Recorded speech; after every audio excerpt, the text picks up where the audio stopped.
เจ้าหน้าที่แผนกตำรวจจราจรแขวงบุรีคำไซได้รายงานว่าเวลาประมาณ4 โมง20นาทีตอนเช้าของวันที่22เมษายน2026นี้ได้มีอุบัติเหตุรถเมล์ปากเสหาเวียงจันทน์หมายเลขทะเบียนบค2603นครหลวงจันทน์ปีนอยู่บริเวณทางโค้งบ้านน้ำเดือเมืองปากกระดิ่งแขวงบุรีคำไซรถคันดังกล่าวกำลังเดินทางจากปากเสไปหานครหลวงจันทน์มีผู้โดยสาร46คนภายหลังเจ้าหน้าที่และพลเมืองดีได้เข้าไปให้การช่วยเหลือในเบื้องต้นพบเห็นผู้ได้รับบาดเจ็บ35คนมีผู้เสียชีวิต8คนคนต่างประเทศ1คน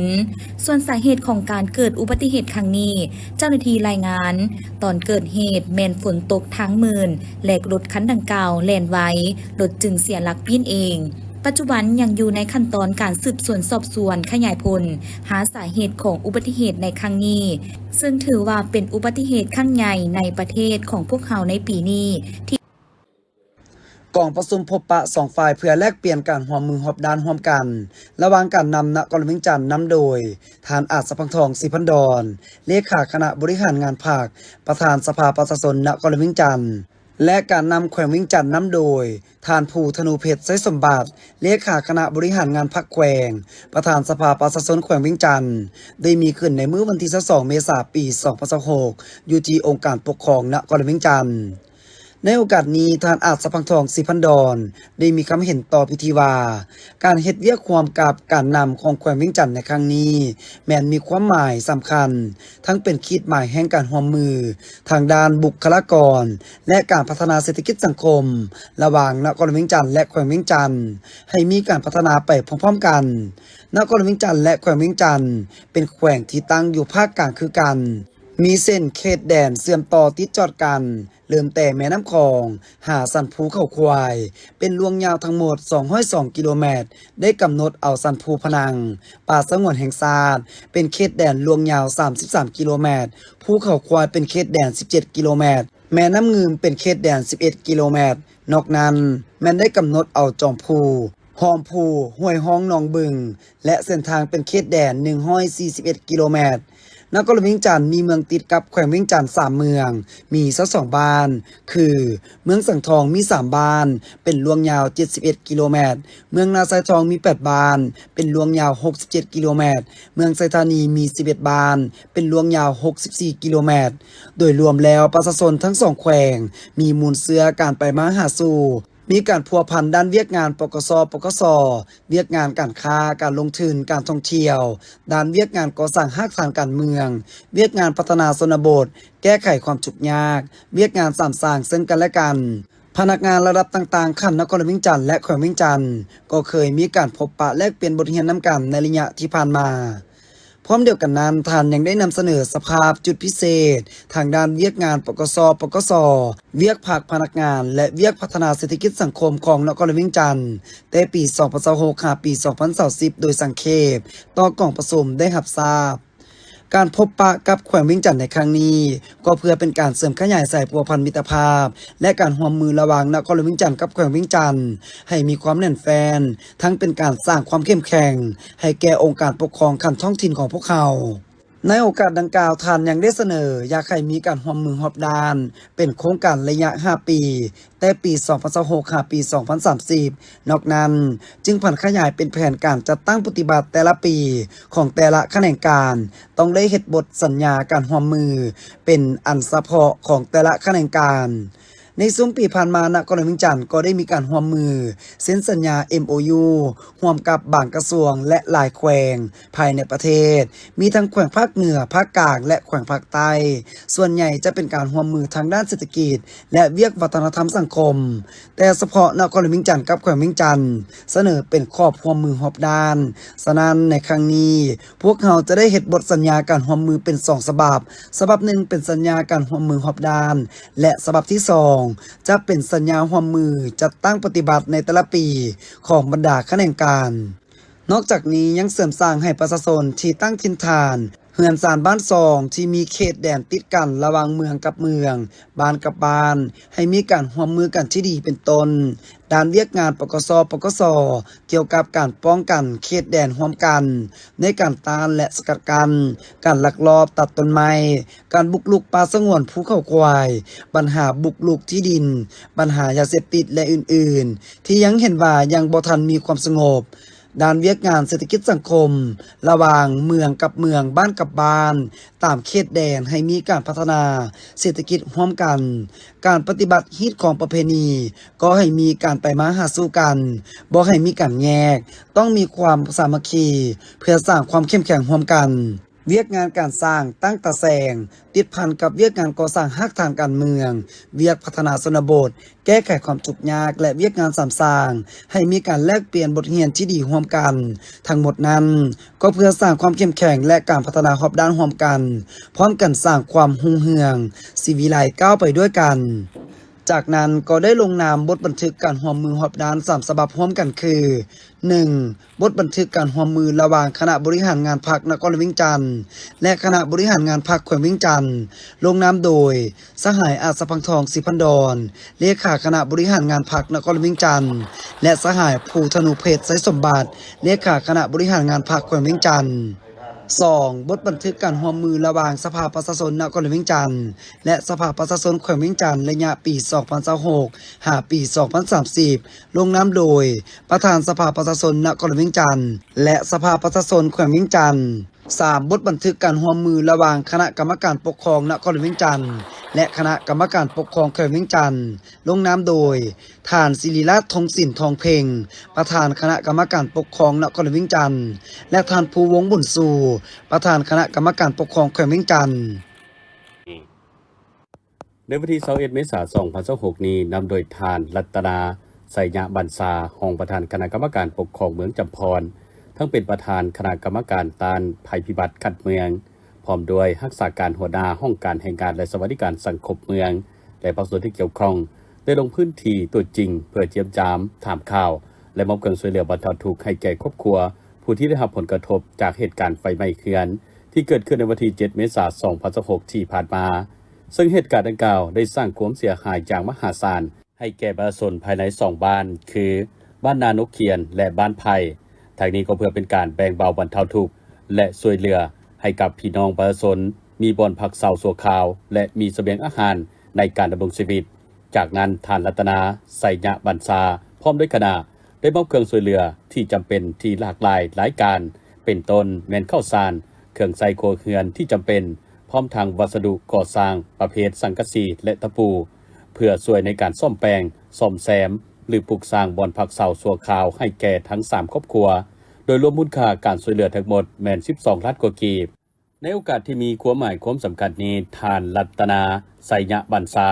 ได้กล่าวแสดงความเสียใจอย่างสุดซึ้งต่อกับครอบครัวผู้ที่ได้รับข้อหายและได้เน้นหนักให้อำนาจการปกครองบ้านก็คือพ่อแม่ประชาชนทุกคนจงมีสติระวังตัวสูงที่สุดต่อกับปัญหาอัคคีภัยโดยเฉพาะในระยะฤดูร้อนที่มีลมพัดแรงการนำใช้ไฟฟ้า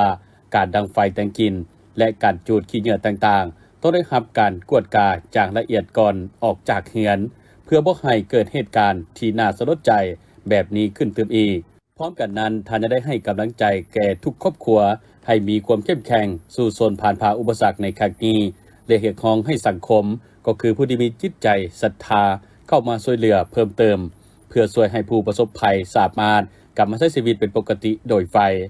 การลงมามอบเครื่องในครั้งนี้ได้สร้างความปลื้มปิติยินดีและเป็นกำลังใจอันสำคัญให้แก่ประชาชนแสดงให้เห็นถึงความเป็นห่วงเป็นใยและการเอาใจใส่อย่างใกล้ชิดของภาคและรัฐบาลที่บ่เคยปะละประชาชนในยามทุกข์ยามลำบากในวันที่22หา24เมษายนปี2026กรมทรัพย์สินทางปัญญากระทรวงอุตสาหกรรมและการค้าจัดกองประชุมคลินิกคุ้มครองทรัพย์สินทางปัญญา IP Management Clinic ในหัวข้อการนำใช้ทรัพย์สินทางปัญญาเพื่อการเติบใหญ่ของธุรกิจและการก้าวสู่ระดับสากลขึ้นที่นครหลวงเวียงจันทน์ โดยการเป็นประธานของทานไซสมเพชรนรสิงห์หัวหน้ากรมทรัพย์สินทางปัญญา มีทานก่ายเพชรแซกหัวหน้าแผนกทรัพย์สินทางปัญญาเพื่อธุรกิจแขนงทรัพย์สินทางปัญญาและระบบนวัตกรรม องค์การทรัพย์สินทางปัญญาโลกเชี่ยวชาญด้านทรัพย์สินทางปัญญา ผู้ต่างหน้าจากสำนักงานสิทธิบัตรญี่ปุ่นผู้ต่างหน้าบรรดาท่านหัวหน้าหัวหน้าห้องการกรมสถาบัน ผู้ประกอบการสตาร์ทอัพ MSME และพนักงานเข้าร่วมในพิธีเปิดฐานไซสมเพชรนรสิงห์ได้กล่าวเน้นว่าในยุคเศรษฐกิจดิจิตอลทรัพย์สินทางปัญญา IP บ่แม่นเพียงแต่ด้านกฎหมายแต่เป็นอาวุธทางธุรกิจที่สำคัญที่ช่วยเสริมสร้างขีดความสามารถแข่งขันและสร้างมูลค่าเพิ่มให้แก่ธุรกิจโครงการ IP คลินิกจึงถูกจัดขึ้นเพื่อช่วยให้วิสาหกิจขนาดน้อยและกลางสามารถนำใช้ IP เข้าในยุทธศาสตร์ธุรกิจได้อย่างมีประสิทธิภาพนอกนั้นท่านยังได้กล่าวอีกว่าการจดทะเบียนทรัพย์สินทางปัญญาบ่ควรเบิ่งเห็นเป็นเพียงค่าใช้จ่ายแต่เป็นการลงทุนเพื่อสร้างทรัพย์สินที่บ่มีตัวตนที่สามารถต่อยอดเป็นมูลค่าทางเศรษฐกิจและช่วยให้ธุรกิจขยายไปสู่ตลาดสากลได้ผ่านการดำเนินโครงการในปี2023ผ่านมาธุรกิจลาวหลายแห่งได้รับคำปรึกษาแบบตัวต่อตัวในการสร้างและพัฒนายี่ห้อ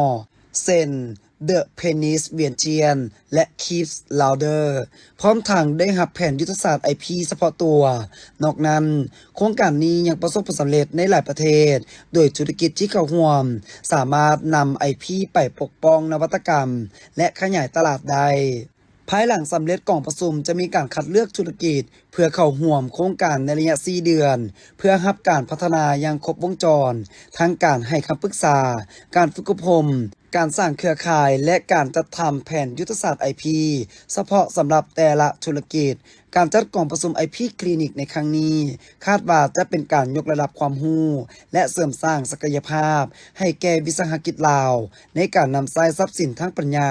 เพื่อก้าวเข้าสู่ตลาดสากลอย่างยืนยง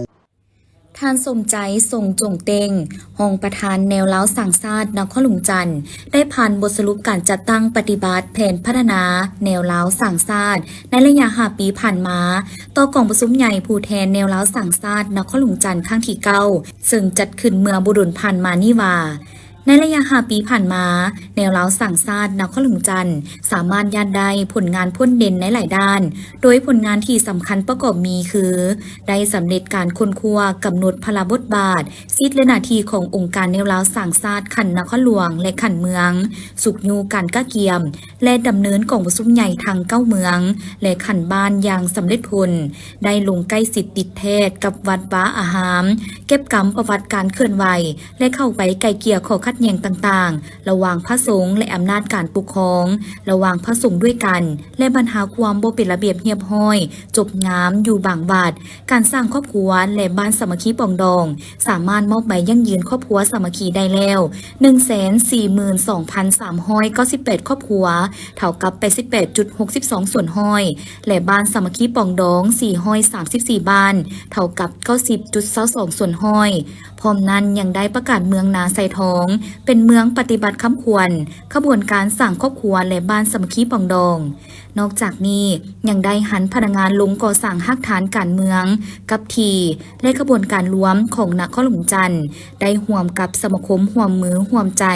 มอบอุปกรณ์การเรียนและเครื่องอุปโภคบริโภคให้ประชาชนและนักเรียนใน5 เมืองคือเมืองสีโคตะบองหาดไซฟองนาไซทองสังทองและเมืองปากเงิมรวมทั้งหมด9 ครั้งได้เซ็นบทบันทึกการร่วมมือระหว่างแนวเล้าสั่งซาดนครหลวงจันทร์กับแนวโฮมแห่งชาติเวียดนามนครโฮจิมินห์ในแต่ละปีได้มีการพัดเปลี่ยนเยี่ยมยามและพบปะแลกเปลี่ยนบทเรียนเป็นปกติพิเศษแม้นได้รับทุนการศึกษาอุปกรณ์และงบประมาณจำนวนหนึ่งถูกไปโดยปฏิบัติตามมติกองประชุมครั้งปฐมฤกษ์ของสภาประชาชนแขวงสารวันสุทธิหาว่าด้วยการพิจารณาหับพ้องเอากงจากการจัดตั้งของสภาประชาชนแขวงหับพ้องเอาการเสนอแต่งตั้งประธานคณะกรรมการและหัวหน้าห้องว่าการสภาประชาชนแขวงสุทธิหาในนั้นได้หับพ้องเอาทานสมพรแสงสุริจันทร์สมาชิกสภาแห่งชาติประจำเขตเลือกตั้งที่14เป็นประธานคณะกรรมการเศรษฐกิจการเงินและสิ่งแวดล้อมทานบุญทวีพิมพ์สารสมาชิกสภาประชาชนแขวง ประจำเขตเลือกตั้งเมืองวาปีเป็นหัวหน้าห้องว่าการสภาประชาชนแขวงโดย2นาทานจันทมรพรหมมะแสงคณะประจำพรรคแขวงผู้ประจำการห้องประธานสภาประชาชนแขวงมีบรรดากรรมการพรรคแขวงหัวหน้าห้องหัวหน้าพนักงานอ้อมข้างแขวงบรรดาคณะกรรมาธิการสภาประชาชนแขวงพร้อมด้วยคะแนนการที่เกี่ยวข้องเข้าร่วมในพิธีทานสมพรแสงสุริจันทร์คณะประจำสภาประชาชนแขวงห้องว่าการสภาประชาชนแขวงได้ผ่านบทรายการย่อในระยะที่นำพาเวกงานห้องว่าการสภาประชาชนแขวงซึ่งถือเอาเวกงานศึกษาพรมการเบิ่งแนวคิดเป็นกกนำพาปรับปรุงการจัดตั้งกำหนดภาระบทบาทจัดตั้งและได้เอาใจใส่ในการค้นคว้าสั่งรวมเพื่อในหอบด้านเพื่อหับใจให้แก่การเคลื่อนไหวเวกงานให้แก่สภาประชาชนแขวงในด้านการสร้างและปรับปรุงนิติกรรมได้รับรองในกองประชุมสมัยสามัญของสภาประชาชนแขวงสุดที่4จำนวน16ฉบับประสานสมทบหับใจกองประชุมร่วมระหว่างสภาประชาชนแขวงกับองค์การปกครองแขวงเป็นต้นบทบันทึกกองประชุมร่วมบทสรุปการพัวพันประสานงานระหว่างองค์การปกครองแขวงกับสภาประชาชนแขวงในระยะที่ผ่านมาเข้าร่วมกองประชุมสัมมนาและทับทามห่างกฎหมายห่างนิติกรรมที่สภาแห่งชาติและภาคส่วนที่เกี่ยวข้องจัดขึ้น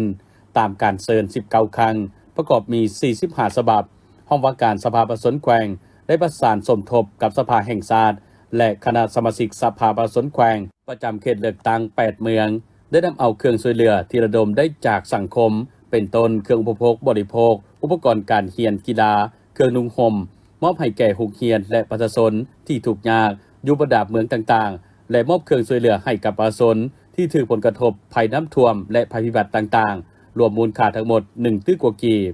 จากนั้นก็ได้มีการเซ็นบทบันทึกมอบรับหน้าที่ระหว่างหัวหน้าห้องว่าการสภาประชาชนแขวงสารวัตรผู้เก่าและผู้ใหม่อย่างเป็นทางการกองประชุมได้จัดขึ้นในวันที่22เมษายน2026ที่หอวัฒนธรรมไก่สอนพรหมวิหารแขวงสวรรณเขตโดยการเข้าร่วมของปริญญาเอกนางสุนทรไสยจักรคณะเลขาธิการศูนย์กลางพรรครองประธานสภาแห่งชาติสมาชิกสภาแห่งชาติประจำเขตเลือกตั้งที่13และทานบุญโจมอุบลประเสริฐเลขาพรรคแขวงสมาชิกสภาแห่งชาติประจำเขตเลือกตั้งที่13พร้อมด้วยบรรดาการนำหลักแรงของแขวงและสมาชิกสภาแห่งชาติสมาชิกสภาประชาชนแขวงสุดที่5เข้าร่วมด้วยกัน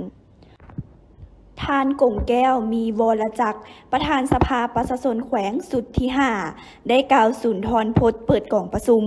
โดยได้เน้นหนักถึงผลสำเร็จอันสง่างามในระยะ5 ปีที่ผ่านมาภายใต้การนำพาของพรรคและการห่วมแหงห่วมใจของปวงชนสามารถเฮ็ดให้แขวงสวรรณเขตมีเสถียรภาพทางด้านการเมืองอย่างหนักแน่นสังคมมีความเรียบร้อยและเศรษฐกิจมีการขยายตัวอย่างต่อเนื่องจนส่งผลให้ชีวิตการเป็นอยู่ของประชาชนได้รับการยกระดับดีขึ้นเป็นก้าวในโอกาสอันสง่างามนี้ทานนางภูธรแก้วภูวงศ์ต่างหน้าคณะกรรมการเลือกตั้งขันแขวงได้ขึ้นรายงานผลสำเร็จของการเลือกตั้งเมื่อวันที่22กุมภาพันธ์2026ที่ผ่านมาซึ่งถือได้เป็นชัยชนะอันยิ่งใหญ่ของชาวแขวงสวรรณเขตย้อนมีตัวเลขผู้ไปใช้สิทธิ์ปอนบัตรตัวจริงสูงสุดถึง 569,532 คน เท่ากับ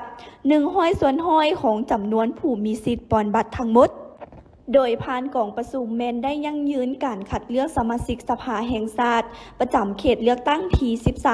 1321ทานและสมาชิกประชาชนแขวงสุดที่5จำนวน75ทานซึ่งในนั้นมีเพศหญิงป่วมเอาถึง 29.33 ส่วนห้อยแสดงให้เห็นถึงความตื่นตัวทางด้านการเมืองและความเชื่อมั่นของประชาชนต่อกับระบอบประชาธิปไตยโดยกองประชุมครั้งปฐมฤกษ์นี้จะเป็นขีดหมายสำคัญในการเริ่มต้นภารกิจของสภาประชาชนแขวงสุดที่5เพื่อสืบต่อผันขยายมติกองประชุมใหญ่ของพรรคปรับปรุงกลไกการบริหารรัฐให้มีความทันสมัยและเข้มแข็ง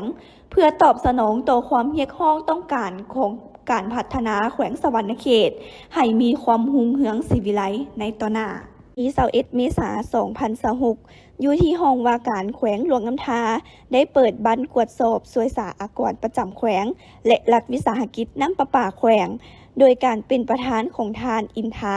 ลือนามมาจากประธานองค์การกวดสอบประจำภาคเหนือ2มีปริญญาเอกคำแก้วจันทวงศ์หัวหน้าแผนกการเงินแขวงมีบรรดาหัวหน้าแผนกห้องหัวหน้าแผนกการภายในแขวงเข้าร่วมด้วยกันในพิธีได้ผ่านข้อตกลงว่าด้วยการแต่งตั้งผู้ชี้นำและคณะกวดสอบแห่งรัฐดำเนินการกวดสอบเอกสารรายงานการเงินประจำปี 2025 ของรัฐวิสาหกิจน้ำประปาแขวงแผนการเคลื่อนไหวเวียกงานกวดสอบขององค์การกวดสอบประจำภาคเหนือ2ประจำปี 2025 และข้อตกลงว่าด้วยการแต่งตั้งผู้ชี้นำและคณะกวดสอบแห่งรัฐดำเนินการกวดสอบบทสรุปขาดตัวการจัดตั้งปฏิบัติแผนงานงบประมาณแห่งรัฐประจำปี 2025 ของสวยสาอากรประจำแขวงแผนการเคลื่อนไหวเวียกงานกวดสอบขององค์การกวดสอบประจำภาคเหนือ2ประจำปี 2026 นี้รัฐวิสาหกิจน้ำประปาแขวงพร้อมสุ่มใส่ปรับปรุงแก้ไขเอกสารการเงินตามคำแนะนำของคณะกวดสอบเพื่อเฮ็ดให้เอกสารการเงินถูกต้องและสอดคล้องกับแนวทางนโยบายของภาครัฐการกวดสอบเอกสารการเงินของรัฐวิสาหกิจน้ำประปาปี 2021 ต้องได้ปรับปรุงแก้ไขทั้งหมด 16 กรณีฮอดปี 2025 ปรับปรุงแก้ไขขาดตัวมี 12 กรณีปรับปรุงแก้ไขโบขาดตัว 3 กรณีโบได้แก้ไข 1 กรณีและเวียกงานสวยสาอากรประจำแขวงผลการกวดสอบบทสรุปขาดตัวของการจัดตั้งปฏิบัติแผนงบประมาณแห่งรัฐประจำปี 2024 และการจัดตั้งปฏิบัติในปี 2025 ของสวยสาอากรประจำแขวงใน 8 กรณี